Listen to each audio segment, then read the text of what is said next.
Please don't let him find me. On Christmas Eve, a night wrapped in promises of peace, a woman hides in a locked bathroom, trembling. Outside, carols play and laughter echoes, while inside her home, a different storm rages. Her only chance for survival isn't the police. It's a single, desperate call to the most feared crime boss in the city. This is the story of what happens when traditional protection fails, and a victim's last resort is a man who deals in violence for a living. Her name is Elena Vasquez, and for 7 years, her home has been a prison of silent terror. While neighbors saw a charming husband and a beautiful house, behind closed doors, a brutal pattern played out in whispers and bruises. On this night, with emergency lines busy and shelters full, her survival hinges on a single, forbidden contact, a direct line to a man known only as the Wolf. What could drive an ordinary woman to seek a monster's protection from the monster she knows? To understand that, we must go back to the beginning, to the first fracture. It began not with a fist, but with a fantasy. Elena met Mark at a charity gala in 2014. He was a rising star in commercial real estate, charming, generous, and he painted a future so bright it blinded her to the first flickers of control. The love bombing was intense. Flowers every day, surprise vacations, promises that she would never want for anything. Within a year, they were married. Within 2, the walls of their beautiful Georgian colonial in Willow Creek began to feel less like a home and more like a gilded cage. The first incident was disguised as concern. Mark didn't like her working late at the design firm. He said the commute was dangerous, that her boss was exploiting her. He framed it as love. "Let me take care of you," he'd say, so she quit. Her circle of friends shrank next. Old college friends were deemed a bad influence. Coffee with her sister, Maria, was constantly interrupted by his texts, his urgent needs at home. Isolation is the abuser, first and most powerful tool. By year 3, Elena's world had been meticulously trimmed down to the dimensions of their house and his approval. Then came the financial lockdown. Mark insisted on managing all their money.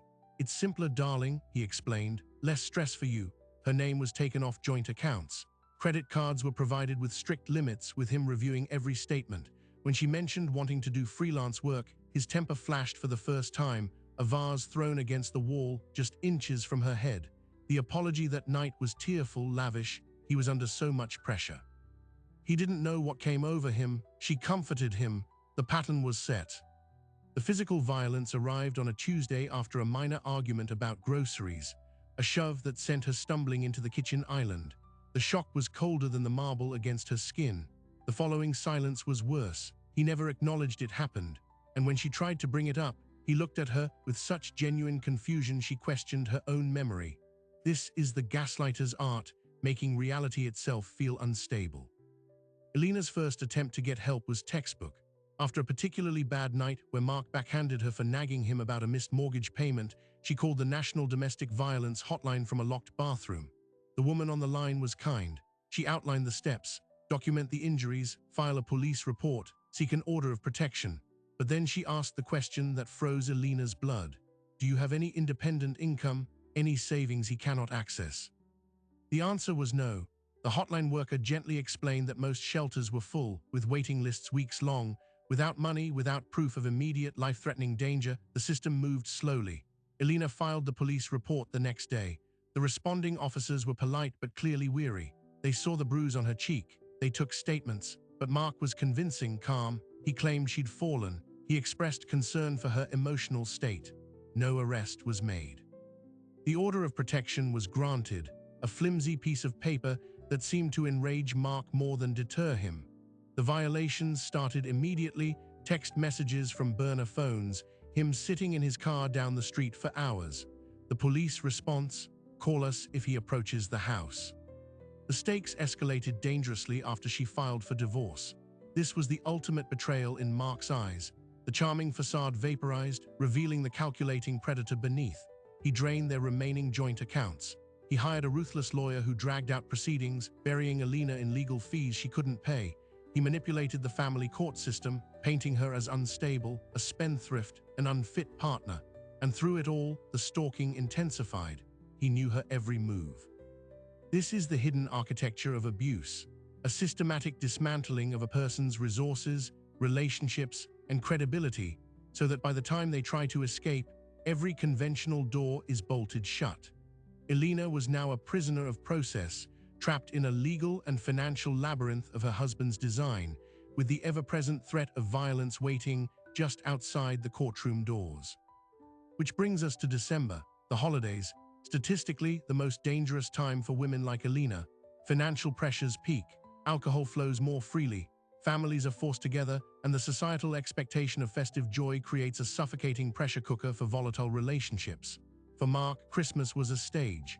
The parties, the gifts, the perfect family image, it was all a performance he directed with tyrannical precision, and any deviation from his script was punishable. On December 23rd, the final thread snapped. Elena discovered Mark had secretly taken out massive loans against their house, the one asset she was fighting for in the divorce. He had effectively mortgaged her future. When she confronted him, the explosion was catastrophic. He didn't hit her. He did something worse. He smiled, cold and sure. "You have nowhere to go, no money, no one who believes you. The courts are closed for the holiday. You are mine until I decide otherwise." He then took her phone, smashed it, and left for a last-minute business meeting, locking her in the house from the outside. For 12 hours, Elena was trapped in that silent, beautiful house. No phone, no car, he'd disabled it. Just the blinking lights of the Christmas tree and the crushing certainty of his return. This was the calculated, pre-holiday isolation that so many victims face. It was in that terrifying quiet that a memory surfaced. A piece of gossip from years ago, whispered by her sister Maria, who worked as a bartender in the city's less polished neighborhoods. About a man, a fixer. A shadow figure known for solving problems the police wouldn't or couldn't. They called him the Wolf. The rumor was he had a strange code. He protected certain vulnerable people in his territory, especially from men who hurt women. It was said he viewed it as bad for business and a personal insult. It was a monstrous gamble, contacting a criminal, inviting a deeper, more dangerous violence into her life. But as she listened to the wind howl outside, to the cheerful carols drifting from a neighbor's house, Elena Vasquez reached a harrowing conclusion. The law had failed her. The shelters had no room. Her family was too far away to help in time. She was out of official options. Her abuser had weaponized the very systems meant to protect her. All she had left was a rumor and a desperate, terrifying choice. Using an old, hidden tablet with a fadding Wi-Fi signal, she found a way to send a message into the digital shadows, to a contact point so obscure it was more myth than fact. The message was just 5 words. "Christmas Eve, he's coming back." She included her address. Then she waited in the dark, listening for the sound of a car in the driveway. Would it be Mark's BMW bringing more rage, or something else entirely? The doorbell rang at 11:27 p.m. The chime echoed through the silent house, a stark, normal sound in the midst of her terror. Elena moved to the window, her heart a frantic drum against her ribs. Outside, under the soft glow of the porch light, stood a woman. She was in her late 30s, dressed in a practical dark wool coat, her posture relaxed but observant. This wasn't a hulking enforcer. This was something else entirely. The woman nodded once, as if she could see Elena hiding in the dark. Swallowing every shred of self-preservation, screaming at her not to open the door, Elena turned the deadbolt. The woman stepped inside, her eyes scanning the foyer, the living room, with the detached efficiency of a security consultant. "Elena Vasquez, my name is Anya. Mr. Volkov received your message." Her voice was calm, low, devoid of threat, but also of warmth. "Mr. Volkov, the wolf had a name. He is available tonight, but we need to move quickly. Is he here now?" "No, he left. He locked me in."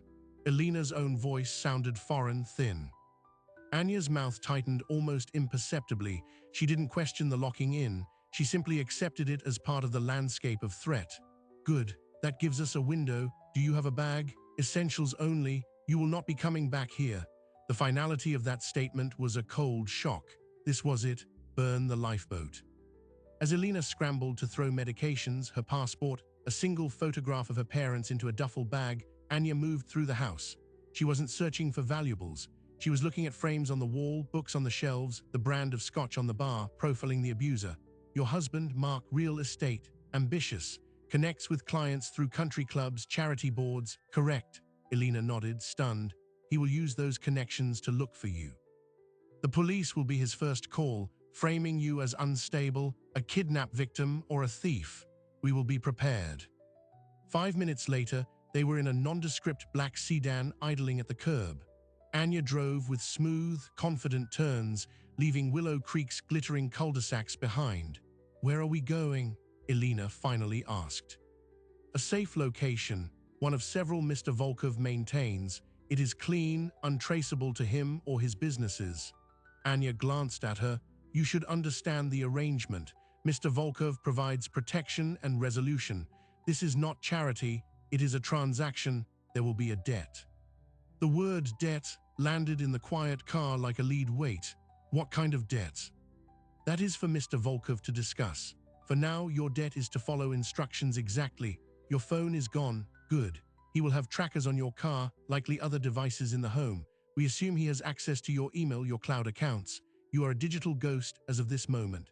Anya explained the rules with chilling clarity. No contact with family or friends for 72 hours. No using personal credit cards or bank accounts. They would provide a clean phone, a new identity to use temporarily. This was the witness protection program run by the mob. The safe house was a modest apartment in a busy, working-class neighborhood where everyone kept to themselves. It was Spartan but clean. Anya gave her a burner phone with a single number programmed into it. "This is my line. For emergencies only. Food is in the kitchen. Get some sleep. Mr. Volkov will come to you tomorrow." Sleep was impossible. Every sound from the street, a car door, raised voices, sent adrenaline screaming through her. She was in a stranger's apartment, protected by a crime lord, her entire former life evaporating behind her. The gravity of her decision pressed down, a physical weight. Had she jumped from the frying pan into an inferno? The answer arrived just after 10 the next morning, Christmas Day. A key turned in the lock. Elena stood frozen in the living room as the door opened and a man stepped inside. He wasn't what she expected. Not a giant, not covered in scars or gold chains. Nikolai Volkov was in his 50s, of average height, with a lean build and sharp, intelligent eyes that missed nothing. He wore a well-tailored but understated coat. He looked like a professor or a retired diplomat until you held his gaze. There was a stillness there, a contained violence like a coiled spring. "Elena," he said, his voice a gravelly baritone with a faint Eastern European accent. "Please sit." He didn't ask how she was. He didn't offer false comforts. He took the chair opposite her, his movements economical. "Anya has explained the situation. Your husband, Mark, a leech, a bully who preys on those he believes cannot fight back." He spoke about Mark not with anger, but with cold, analytical disdain. "The police have been useless. The courts are his playground. You have no money, no safe family nearby. This is correct." "Yes." "So you come to me, you know what I am, what I do." It wasn't a question. "I've heard stories." A faint, humorless smile touched his lips. "Stories? Good, let me be clear, I'm not a hero, I run businesses. Sometimes those businesses involve solving problems that the official channels create or ignore. Your husband is a problem. He brings violence and disorder into my city. He disrespects the peace. This is bad for everyone." He leaned forward slightly. "But I also have a rule. Men who hurt women, children, they are a particular kind of problem. A coward's business. I do not tolerate it in my orbits." Here was the pivot, the reframing of everything Elena thought she knew. The wolf wasn't offering help out of kindness. He was enforcing a brutal, personal code. Her suffering was, to him, a violation of his territory's unspoken rules. Her desperation was merely the vector that brought the problem to his attention. "I will fix your problem," Volkov stated. "Permanently, you will have a new identity, enough funds to start over somewhere far from here. The divorce will be moot. You will simply disappear." The finality of it took her breath away. "Permanently, what does that mean?" Volkov's gaze was unwavering. "It means he will never look for you again. He will be incapable of it. This is the service I provide." Elena felt the room tilt. He was talking about killing Mark. This wasn't protection, it was an assassination contract, and her plea for help was the signature. I didn't ask for that. I just wanted to be safe." "And you will be. This is the only way to be truly safe from a man like him. He will not stop. You have seen this." Volkov stated it as simple fact. "But the debt. You mentioned a debt. What do you want from me?" For the first time, Volkov's expression shifted, revealing a sliver of something colder, more calculating. Information: your husband moves in certain circles. He has connections to city planners, zoning boards, banking officials. You have been his wife for 7 years. You have overheard conversations, seen guests, understood his alliances. You will tell me everything. His weaknesses, his secrets, his illicit dealings, the things not in the court documents. The realization struck her like a physical blow. She wasn't just a client. She was an asset, a source of intelligence. The wolf was going to dismantle Mark's life, not just for her, but for his own purposes. Her abuse had handed a criminal mastermind the keys to a legitimate, if corrupt, segment of the city's power structure. The moral ground vanished beneath her feet. She was now complicit in something vast and dark. At that moment, the burner phone on the table rang, vibrating against the wood. Anya's name flashed. Volkov nodded for her to answer. Elena put it on speaker. Anya's voice was tense, stripped of its usual calm. "Elena, listen carefully. Your sister, Maria, she went to your house this morning looking for you. She spoke to a neighbor who saw a woman leave with you last night. She is panicking. She just filed a missing persons report with the police." Ice flooded Elena's veins. Maria, of course she would check. The system she had escaped was now being activated by the person she loved most. Anya continued, the words coming faster. "That's not all. The police ran the report. Your husband, Mark, was notified.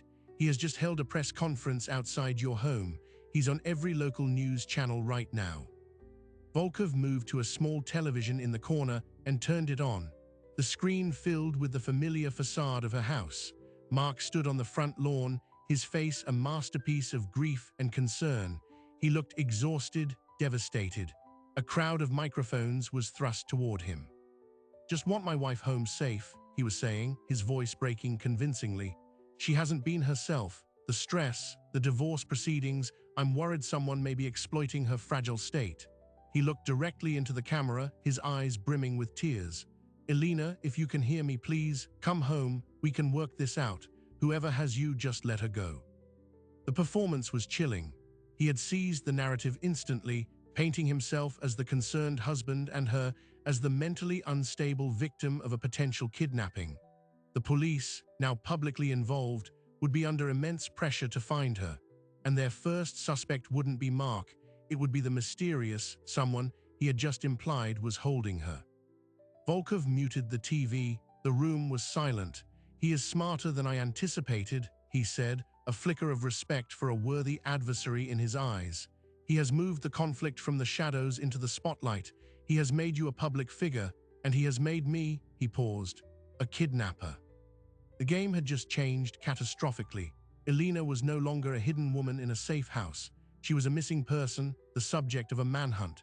And Nikolai Volkov, who operated in the silence between the cracks, was now squarely in the crosshairs of a media-fueled police investigation. The safe house was no longer safe. The clean escape was now a chaotic, public scramble. Every cop in the city would be looking for her face. Volkov turned to her, his earlier calm replaced by a focused intensity. "The plan has changed. We cannot wait. We must move you again now, and we must deal with this new problem."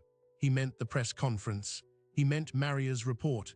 He meant the entire official scrutiny now shining a light on his world. "What about my sister?" Elena pleaded. "She doesn't know anything, she's just scared." "She has become a liability. She has brought the police to our door," Volkov said, his tone leaving no room for sentiment. "She will be handled." The word handled filled the room with new and terrifying possibilities. Was Maria now in danger too? Not from Mark, but from the very forces Elena had begged for help. The nightmare was expanding, drawing in everyone she loved. The door to a normal life was slamming shut, replaced by the heavy, irrevocable gate of a criminal underworld. And as Anya's car screeched to the curb outside for an emergency evacuation, Elena understood with horrifying clarity that her decision on Christmas Eve hadn't ended her ordeal. It had only traded one prison for another, and the walls of this new one were made of shadows, debt, and blood. The clock was ticking, the police net was widening, and Nikolai Volkov had just been personally provoked. The quiet war in the shadows was about to explode into the light, and Elena Vasquez was trapped at the very center of the blast. The second safe house was a windowless room above a garment factory, the air thick with the smell of steam and dust. This wasn't a step down, it was a descent into a different reality. Anya had ushered her in with a new burner phone and a terse warning. Do not look out the window. Do not answer the door unless you hear 3 knocks, a pause, then 2. Volkov was gone, already mobilizing his resources against the unexpected public storm.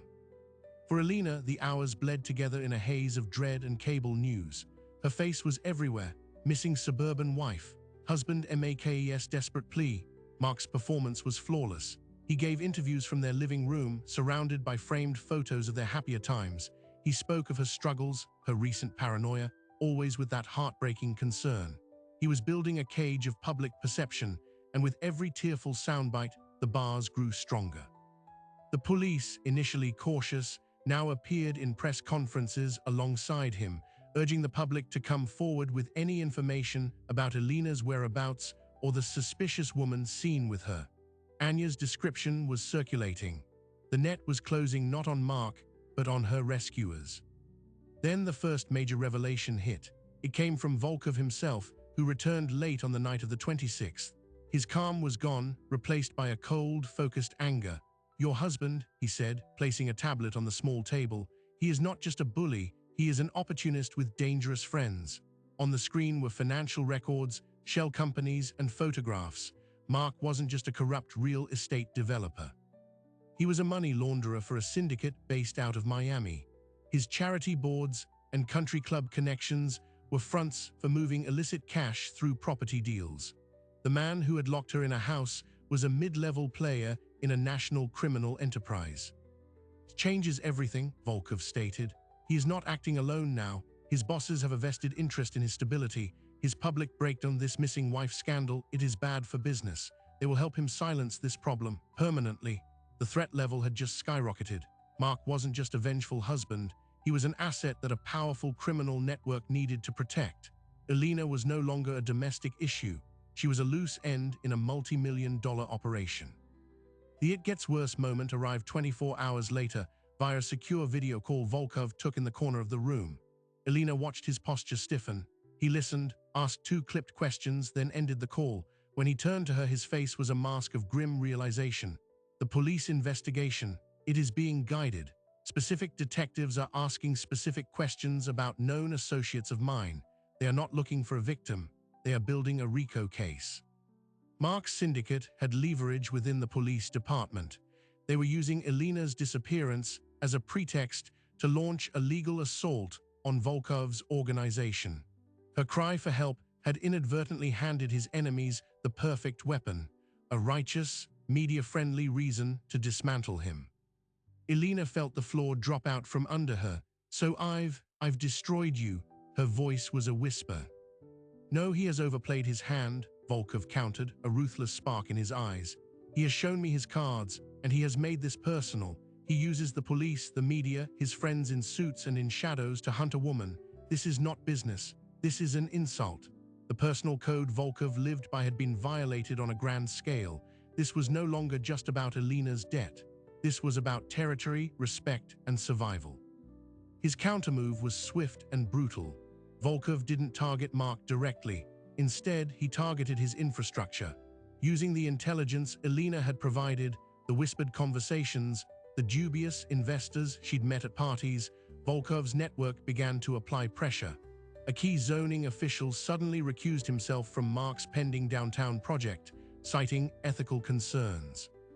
2 major investors withdrew their funds overnight after anonymous packets detailing Mark's money laundering ties appeared in their inboxes. A warehouse owned by one of Mark's shell companies used to store construction materials mysteriously caught fire. It was a silent war of attrition designed to cripple Mark's value to his Miami bosses. But the most dangerous play involved Maria. Alina had begged Volkov not to hurt her. He had agreed, but his solution was chilling. We will use her. We will turn her from a liability into an asset. Anya, posing as a sympathetic women's shelter advocate, made contact with Maria, who was frantic with worry and distrustful of the police after Mark's smooth performance. Carefully, Anya fed Maria crumbs of truth, hints that Mark was dangerous, that Alina was safe but in hiding, that the official story was a lie. She stoked Maria's suspicions without revealing anything concrete. Volkov's plan was to make Maria a vocal, public doubter of Mark's narrative, a source of alternative pressure from within the family sphere. It was a gamble. If Maria broke under police questioning, she could lead them right to Anya. But if she held firm, she became a thorn in Mark's side, a living question mark in the middle of his perfect victim story. The pressure reached a boiling point 3 days after Christmas. Mark, feeling the squeeze from both his criminal bosses and Volkov's covert attacks, made a desperate and catastrophic move. He went on national television. On a morning news show, he produced what he called conclusive evidence of his wife's instability, fabricated text messages from her phone showing paranoid rants, and a prescription bottle for strong sedatives he claimed she abused. Then, with the actor's perfect timing, he dropped the bombshell. "I've learned from sources within the investigation that my wife may have fallen under the influence of a known organized crime figure, Nikolai Volkov. This man preys on vulnerable women. I believe my wife is not missing. She is being held by a monster." The studio erupted. Volkov's name, his photograph from a decades-old arrest, were now broadcast to millions. The narrative was set in stone. Elena Vasquez was a mentally ill victim, and Nikolai Volkov was a predatory kidnapper. The police had their villain. The manhunt intensified exponentially. In the cramped safe house, watching her life be rewritten on live TV, Elena shattered. The last tether to her old identity, her reputation, her sanity was publicly severed by the man who had broken her in private. The despair was absolute, but from that despair a hardened resolve began to form. Mark had taken everything, her safety, her freedom, her name. Now he was taking her truth. A quiet fury, colder than any fear, ignited within her. She turned to Volkov, who was watching the broadcast with an unreadable expression. "He wins if I stay hidden," she said, her voice steady for the first time in days. "He wins if I run. The only way out is through him." Volkov studied her, seeing the change. "What are you suggesting?" "You wanted information to break his business. I'll give it to you, everything, but I want more than his money ruined. I want his story ruined. I want him exposed, not just to the police, but to his bosses, to the world." She was no longer bargaining for mere escape. She was demanding a reckoning. A slow, approving nod from Volkov. "This is more expensive. The debt grows." "I don't care," Elena said. The woman who had trembled in a bathroom was gone. In her place was someone who understood that in the world she'd entered, the only currency was power, and the only way to gain it was to take it from those who wielded it against you. She was ready to become a weapon in Volkov's war if it meant annihilating the man who started it. The stage was set for the endgame, but Volkov had one final, shocking revelation. He pulled up a new file on his tablet. "Before we move, you should understand the full battlefield. Your husband's primary protector in the Miami syndicate is a man named Victor Costa. He is pragmatic. He supports Mark only as long as Mark is profitable and quiet." He slid the tablet toward her. On it was a surveillance photo of Mark, entering a discreet downtown hotel, not with a business associate, but with a woman who was unmistakably not Elena. The timestamp was from 2 weeks prior. "Victor Costa," Volkov said quietly, "has a very strict policy about employees who bring personal, messy scandals that threaten revenue. He has no tolerance for disloyalty that draws heat." The final piece of the puzzle clicked into place. Volkov's strategy came into sharp, breathtaking focus. He wasn't just going to attack Mark's business or defend against the police. He was going to dismantle Mark's protection. By proving Mark was a liability, a publicly messy, emotionally volatile loose cannon who had betrayed his wedding vows and attracted the wrath of a rival like Volkov, he would convince the cold, calculating Victor Costa to cut his asset loose. They wouldn't kill Mark for Volkov. They would abandon him. And a man like Mark, stripped of his money, his powerful friends, and his criminal backing, would be utterly defenseless. Elena looked from the photo of Mark's betrayal to Volkov's calculating eyes. The path forward was clear, monstrous, and poetic. To save herself, she would help Volkov weaponize the very hypocrisy and weakness that had defined her husband's abuse. The final confrontation wouldn't be in a courtroom or a dark alley. It would be in the cold, transactional heart of the criminal world, where Mark's value was about to be ruthlessly recalculated to zero. The hunt was over. Now it was time for the trap to spring. Operation moved with the quiet precision of a surgical strike. Volkov's network, a constellation of fixers, hackers, and intimidators, began applying pressure at every point where Mark's life touched the world. The fabricated text messages he'd presented on TV were traced back to a burner phone purchased with his credit card, a fact anonymously leaked to a tech journalist. The paranoid rants were revealed to be crude forgeries, the language patterns completely unlike Elena's verified writing. This wasn't just a rebuttal, it was a demolition of his credibility, piece by piece. The most devastating blow, however, was delivered directly to Victor Costa in Miami. A secure, encrypted dossier arrived. It contained not just the evidence of Mark's affair and his erratic, media-driven spectacle, but a detailed financial analysis. It showed how Mark's personal scandal was causing investors to flee, banks to freeze lines of credit, and city officials to delay approvals on syndicate-linked projects. The cover page had no signature, only a typed question: is this asset still worth the liability? Volkov's genius was in making it a business proposal, not a threat. He was offering Costa a clean exit, dump the problematic asset, and the shadow war crippling his revenue streams would cease. The alternative was a protracted, expensive conflict with a rival who had just demonstrated he could attack from within the legitimate world Mark was supposed to navigate. The response from Miami was swift and merciless. Mark's lines of funding dried up overnight. His calls to his usual contacts went unanswered. Then, 3 days after the dossier was delivered, 2 men in impeccably tailored suits visited Mark at his office. Witnesses reported no raised voices, just a 20-minute conversation after which the men left. Mark did not. He sat at his desk for an hour, staring at the wall.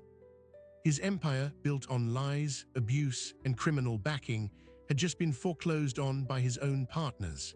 He was now a man alone, with powerful enemies on both sides of the law.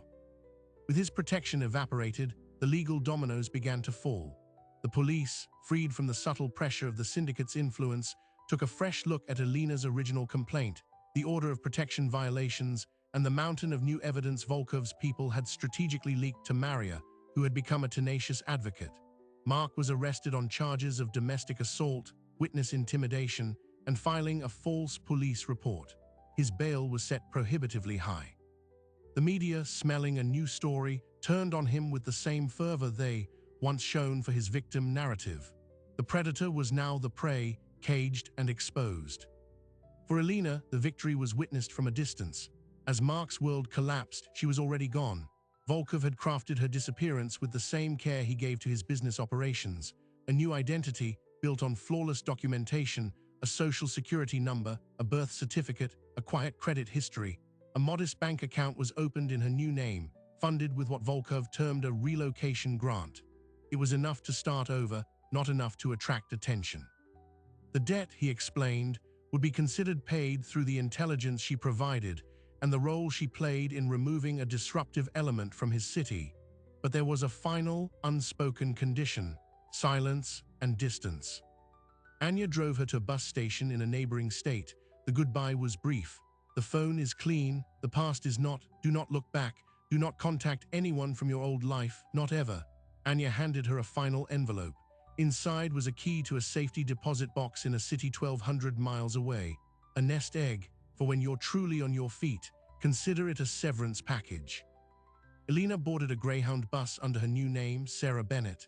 She watched the city that had been her gilded prison and then her battleground shrink in the rear window until it vanished. There was no euphoria, only a profound, weary stillness. She was free, but she was also a ghost. The woman named Elena Vasquez had been publicly dismantled by her husband and then quietly buried by her protector. Sarah Bennett was a blank page. She settled in a rainy Pacific Northwest town, using her design skills to find remote work. She kept to herself. She jumped at loud noises. She checked the locks 3 times every night. The psychological scars of abuse don't vanish with a new ID. But slowly, day by day, the constant hum of terror began to fade, replaced by a cautious, hard-won peace. She had outrun her monster, but the cost was her entire history. The final, surprising detail of the story emerged a year later, not from the news, but from a plain manila envelope with no return address that arrived at her post office box. Inside were 2 things: First, a clipped newspaper article. Mark, his empire in ruins and facing imminent trial, had been found dead in his jail cell. The official ruling was suicide. The article quoted a single, anonymous law enforcement source, suggesting he had feared retribution from former criminal associates. The message was clear: Volkov had closed the loop permanently. Second item was a photograph. It showed her sister Maria laughing outside a new cafe. Written on the back in a familiar, precise handwriting were 3 words: "She is well." It was not a threat. It was a statement, a final piece of the transaction. He had protected her sister as part of their deal, and he was telling her the debt was truly settled. In that moment, Elena understood the full complexity of the man she'd turned to. He was a criminal, a killer, a force of brutal order. But he had also, in his own ruthless way, kept his word. He had solved the problem that the courts, the police, and the shelters could not. Elena Vasquez's story ends not with a courtroom verdict, but with a silent understanding in a coffee shop in another life. She sips her tea, looks at the rain on the window, and knows she is safe. Her safety was not won by the system designed to protect her. It was purchased through a bargain with a monster, paid for with her past, and sealed with a terrible final silence. She lives with that truth every day. The woman in the mirror is a survivor, but she is also a creation of the shadows, a testament to the terrifying lengths a person will go when every other door is locked, and the only light comes from a fire that can both warm and consume. Her story forces us to ask the uncomfortable question the hook promised. When the system fails, where do the vulnerable turn? For Elena, the answer was the underworld, and in the cold calculus of survival, it worked. But the victory is haunting, a reminder that for some, justice is not found in a law book, but in a dark, reciprocal deal with a power that operates outside of it. The door to her new life is closed. The past is a country she can never revisit, and her freedom is forever intertwined with the memory of a Christmas Eve plea to a man known as the Wolf. So what does Elena's story, or rather Sarah's story, really mean? It is not a parable about good and evil. It is a case study in systemic failure and the brutal, practical solutions that flourish in the cracks. For every statistic about domestic violence, the 20 people abused per minute, the 20% spike during the holidays, there is a human reality, a person weighing impossible options in the dark.